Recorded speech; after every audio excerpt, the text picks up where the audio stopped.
trier le mieux les patients qui allaient en réanimation, essayer de demander si les patients avaient des directives anticipées, discuter des thérapeutiques avec les patients et les familles. Enfin, voilà, tout un tas de choses qui semblent assez évidentes, qui en fait sont des choses qu'on fait habituellement. Un des autres cut-off, c'est la durée de séjour en réanimation.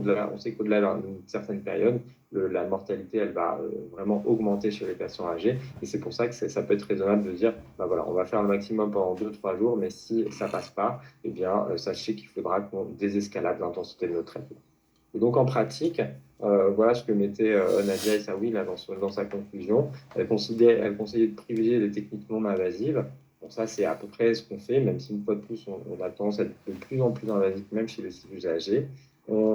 Elle a insisté sur l'importance d'une réhabilitation précoce. Il y a des études aujourd'hui qui sont en cours, nous on emmène dans le service pour justement se mettre en contact très rapidement avec les gériatres pour ensuite les orienter très rapidement vers la réhabilitation et essayer de limiter la perte d'autonomie. Et donc tout ça, c'est des choses que nous, on fait en réanimation. On essaye de retirer la sonde urinaire le plus rapidement possible, de les verticaliser, de les maintenir avec alternance lumière, veille, parce que bon, ça, c'est des problèmes de réanimation. Des fois, les lumières sont allumées toute la nuit. C'est des choses qu'on essaye d'éviter maintenant pour essayer faire en sorte que les patients gardent leur cycle veille-sommeil, etc. Tout ça, ça limite la confusion et ça permet de les sortir plus facilement de la réanimation. Voilà. En tout cas,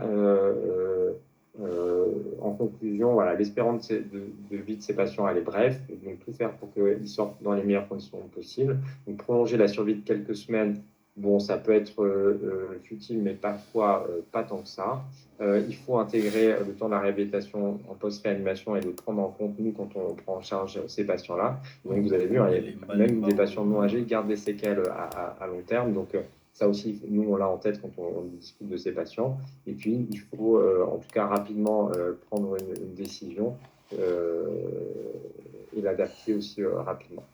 Il y a juste aussi maintenant, au vu de l'amélioration des traitements, etc., un développement de l'oncogériatrie réanimatoire avec des patients de plus en plus âgés qui ont des pathologies onco qui sont admis en réanimation, ce qui était inconcevable encore il y a quelques années.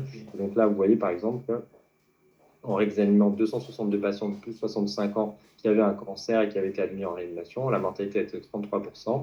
La mortalité, vous voyez, on avait 33% qui survivaient à la réanimation, mais il y avait quand même ensuite encore quelques pourcents qui mouraient. La mortalité H90, 51%. Et il y avait quand même, finalement, et ça c'était un peu une surprise, 53% des patients de plus de 65 ans admis en réanimation avec un cancer qui avaient eu la possibilité de reprendre leur chimiothérapie à la suite du séjour en réanimation.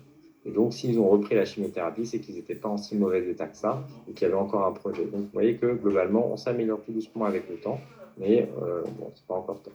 Donc voilà, la réanimation, c'est légitime pour le patient âgé si c'est un bon candidat et si on essaye de les traiter de manière aussi adéquate que possible. Et je vous remercie pour votre attention.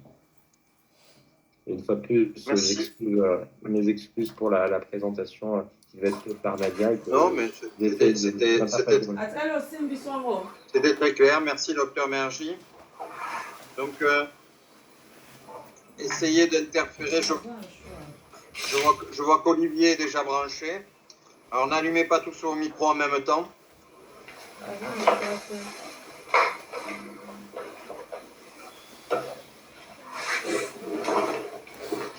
Une ou deux questions.